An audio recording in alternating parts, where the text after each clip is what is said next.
Under the Bodhi tree, Buddha sat in serene silence, beckoning his disciples to gather around him for a teaching. His presence exuded calm, drawing curiosity and attentiveness from his devoted followers. Slowly, he opened his eyes and addressed them with quiet authority. The mind resembles a restless monkey. Buddha began, his voice like a gentle stream cascading through rocks. It leaps from thought to thought, seldom settling in peace or stillness. He paused, allowing the words to ripple through the minds of those listening. The Buddha paused, his gaze serene and penetrating. "Speak, my son," he said. "What troubles you so deeply that it disrupts your mindfulness?" The disciple lowered his eyes, ashamed. "Master, how can one tame this restless monkey within? It disrupts our focus and clouds our understanding." Buddha smiled faintly, his eyes reflecting the wisdom of ages past and futures yet unseen. "In a village," Buddha said, "there existed a pond. Its water was clear and calm until stones disturbed its surface." The disciples leaned closer, eager for the unfolding story that connected their inner turmoil with a vivid image. Buddha continued, his tone unwavering yet tender. "This web you speak of is neither virtuous nor wicked. It is your attachment that causes suffering." He gestured toward a spider spinning its web nearby. "See the spider. It weaves its web not out of desire, but out of necessity and purpose." The disciples observed the spider. Its movements deliberate and focused. Disturbance prevents clarity, but stillness unveils truth. His words carried weight, resonating deeply within their hearts. The disciples murmured softly, digesting the lesson. "Meditation is the practice to calm these ripples," Buddha said, guiding his followers into contemplation. Through awareness, observe the wandering thoughts without judgment or pursuit. He extended his hand toward the heavens, illustrating the expansive nature of mindful observation. "Let the monkey leap where it may," Buddha instructed, his tone as gentle as the autumn breeze. "Chasing it only feeds its energy, exhausting the spirit." His wisdom illuminated the path toward understanding. A guide through the labyrinth of their minds, a disciple named Rahula inquired further. "Master, does stillness mean the absence of thoughts? Or is there more to uncover?" Buddha's gaze softened with encouragement. "Stillness is not thoughtlessness. It is the art of witnessing thoughts without clinging to them." Rahula nodded thoughtfully, the clarity easing his apprehension. "But does stillness foster action, Master?" he asked with genuine curiosity. Buddha nodded, a serene expression revealing his agreement with Rahula's sentiment. "Stillness lays the foundation for wise action," Buddha replied. "Clarity emerges from still waters, guiding decisions with discernment." His teachings harmonized the dynamic between inner quietude and external purpose, nurturing balance in their spiritual journey. "Long ago," Buddha recounted, "I wandered through forests seeking enlightenment. Restless thoughts shadowed me, yet stillness became my sanctuary." The disciples listened intently, captivated by their teacher's personal account of struggles shared by all humans. "The mind quieted beneath the Bodhi tree," Buddha reflected, "and understanding blossomed. Stillness enabled me to witness reality as it is." He extended his palms outward, embracing the vastness of interconnected existence revealed in that pivotal moment. Buddha invited his disciples into practice, guiding their breaths in rhythmic cadence. "Breathe gently. Attend to each inhalation and exhalation. Tether the wandering mind to the flow of breath." He spoke as though shaping tranquility within each soul present. It uses it without attachment, soaring freely and joyfully. The disciples pondered his words, their hearts moved by the clarity and depth of his teachings. Peace arises not from absence, but from harmonious presence. As the sun descended below the horizon, its golden hues enriched the tranquil gathering. It rests in the center of its web, aware of every strand and vibration. Be like the spider, he urged. Master, Ananda began, your guidance unveils wisdom I had forgotten existed within me. Buddha bowed his head, acknowledging Ananda's insight. Next, Buddha continued, approach each knot with care, one at a time, without haste or frustration clouding your vision. The disciples who accompanied Buddha observed his actions closely, their eyes widening with the simplicity yet depth of his lesson. Observe your entanglement, and gently loosen each strand with mindfulness and patience. He took a small twig and drew lines in the soil, creating a simple diagram.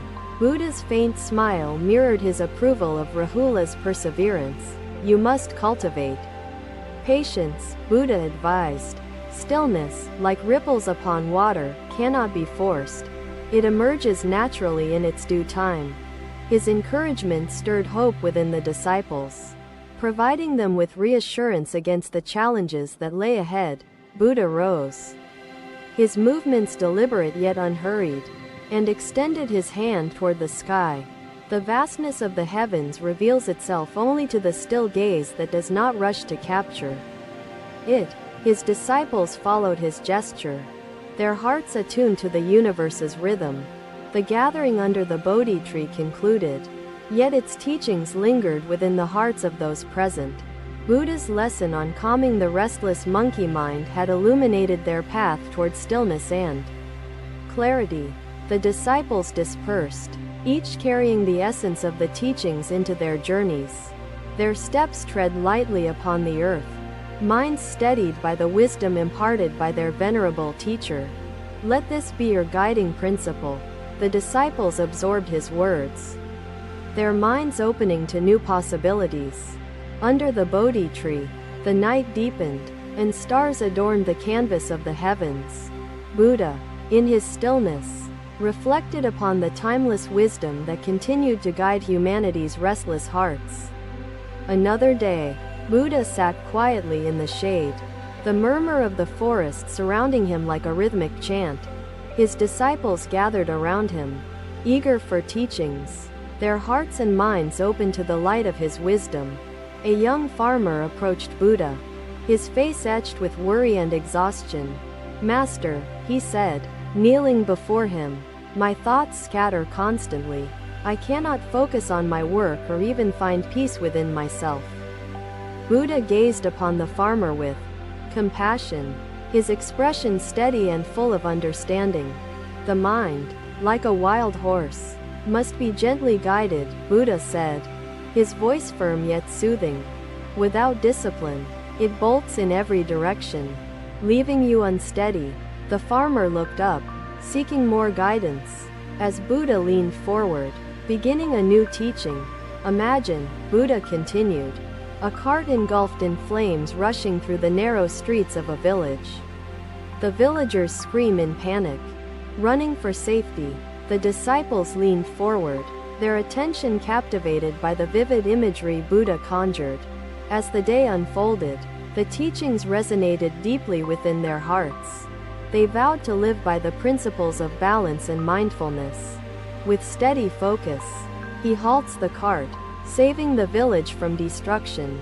The disciples murmured among themselves, reflecting on the metaphor's meaning as Buddha let his words settle into their thoughts. A disciple named Devadatta asked, Master, what is the axle in our own lives? How can we find it amidst the noise of our minds?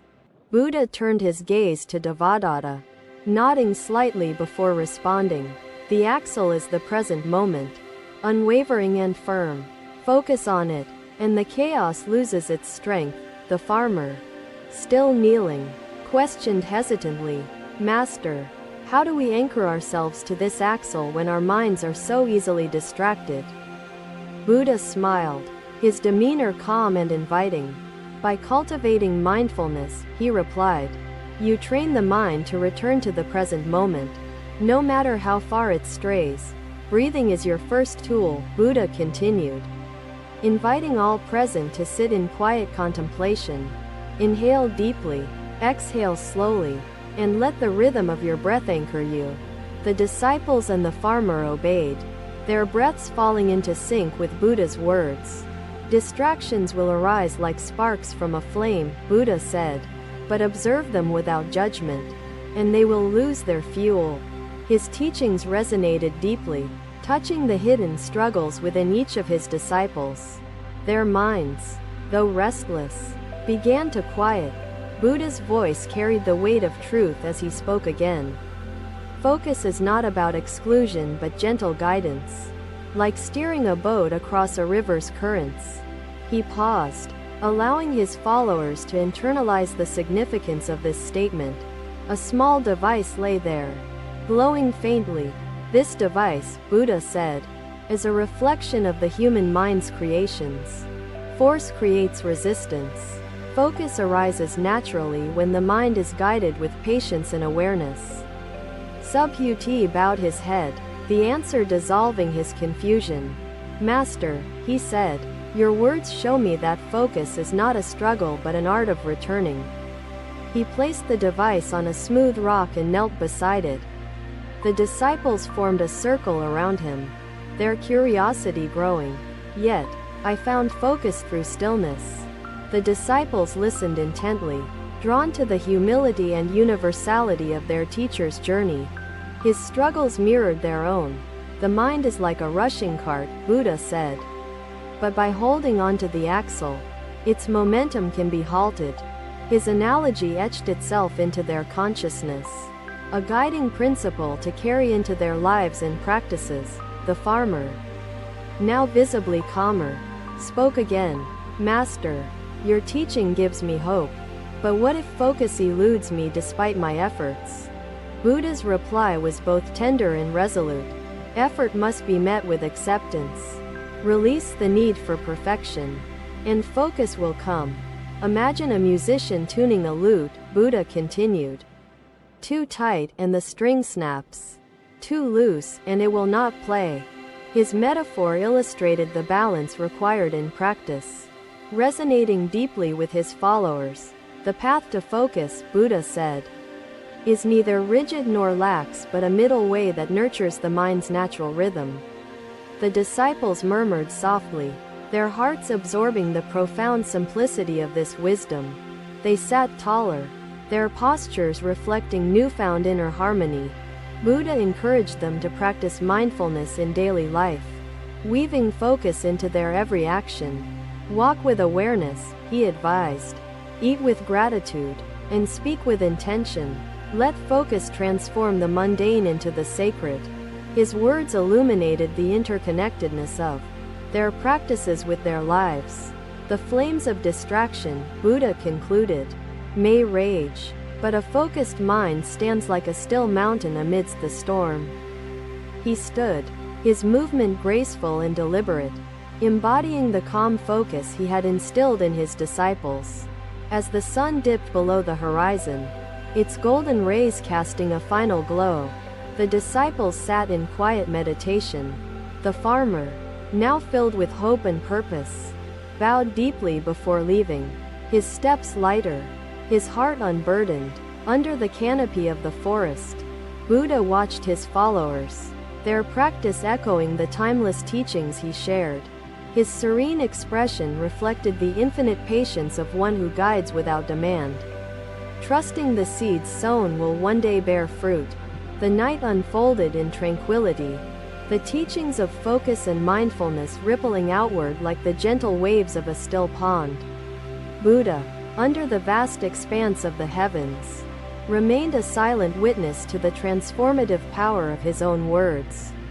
Another day, Buddha sat beneath the Bodhi tree, his gaze fixed upon the horizon, the disciples gathering once more around him. Their silent anticipation filled the air, their curiosity stirred by the mysteries their teacher had yet to reveal. A disciple named Subhuti asked, Master, how does meditation help us understand the deeper truths of existence? Buddha smiled softly, his eyes calm and infinite. Meditation opens the mind like a mirror, reflecting both the self and the interconnected universe beyond. Buddha continued, a king once built a hall of mirrors. intending to gaze endlessly at his reflection and find satisfaction. The disciples leaned closer, eager to understand the symbolic depth of this tale. Anything can be a path, if approached with wisdom and intention. Even this device carries potential. Buddha gestured toward the heavens, his movements graceful, emphasizing the vastness of interconnected existence. The disciples reflected upon his words. Self-centeredness blinded him, Buddha said, until he realized the mirrors held more than his image. They showed the interdependence of all. Subhuti bowed his head, the clarity of Buddha's story resonating deeply within his understanding. The disciples exchanged murmurs of agreement. Rahula raised a question, his voice filled with earnest curiosity. Master, does seeing this interconnectedness change how we live and perceive others? Buddha turned his serene gaze toward Rahula, nodding slightly before speaking again. To see interconnectedness is to realize compassion, Buddha replied. The suffering of others is no longer separate from your own. His disciples absorbed this truth, their minds turning inward, reflecting on the bond between wisdom and compassion. Long ago, Buddha said, I meditated upon suffering under the Bodhi tree, seeking the roots of pain that plague all beings. His voice carried the weight of timeless wisdom, inviting his disciples to journey deeper into their understanding. The suffering I saw was not mine alone, Buddha continued, but the pain of countless beings intertwined, like threads in a tapestry. The disciples listened intently, captivated by the profound imagery Buddha conjured with his words. Subhuti asked, Master, how can we sustain awareness of this interdependence in daily life? When distractions pull us away? Buddha paused, his gaze steady, his response unfolding like the petals of a lotus flower, just as the moon is reflected in still water. Buddha said, awareness thrives in the stillness of mindful practice. The disciples nodded thoughtfully, their hearts resonating with the simplicity and depth of his metaphor. Extend your meditation beyond silence, Buddha instructed. Practice mindfulness in your words, actions, and thoughts, weaving interconnected awareness into all you do. His teachings illuminated a path of continuous practice, harmonizing inner and outer life. Rahula inquired further, his voice steady but curious. Master, can mindfulness change the choices we make, even in difficult moments? Buddha nodded, his expression radiating clarity and encouragement. When we act with awareness, Buddha replied, our choices reflect the whole, not just the self, creating harmony instead of discord. The disciples sat taller, their postures embodying the wisdom that filled the gathering under the Bodhi tree. Buddha shared another tale, weaving the universal truths into their understanding. In a distant land, a musician played a single string, tuned perfectly to resonate with the silence around. Buddha's words lingered in the air, timeless and universal. The disciples carried them forward, determined to embody the path of balance. The disciples closed their eyes, envisioning the ripple of resonance extending infinitely, joining all beings in harmonious existence. Subhuti said, Master, I now see how compassion and awareness harmonize. But how do we maintain this resonance amidst suffering? Buddha gestured gently, inviting Subhuti into deeper contemplation. Suffering may distort the melody, Buddha said, but awareness and compassion retune the strings, restoring harmony to the interconnected whole. His words carried hope, offering his disciples a way through the challenges of life with wisdom and care. As the sun set, casting golden light upon the Bodhi tree, the disciples meditated, their hearts attuned to Buddha's teachings. They felt the infinite reflection of interconnectedness within themselves, resonating like a song that carried no end. Buddha rose, his movements deliberate and graceful, reflecting the harmony he had nurtured within his disciples. Meditation is not escape, Buddha concluded, but a return to the truth that connects all beings and all moments. The disciples dispersed, their steps light and purposeful, their hearts filled with the clarity and compassion born of interconnected awareness. Rahula bowed deeply, expressing gratitude for the wisdom that guided his journey forward. Buddha's serene smile reflected his infinite patience. The night unfolded in quiet serenity, the teachings rippling outward, touching every corner of existence like the gentle waves of the universe. Buddha remained beneath the Bodhi tree, his presence a silent testament to the truth that transcends time and space. Buddha spoke, his voice steady. "Consider the mango tree," Buddha said, pointing to its lush canopy. Thank you for watching. Buddha's teachings are always with you. Subscribe to our channel and we will see you in the next video.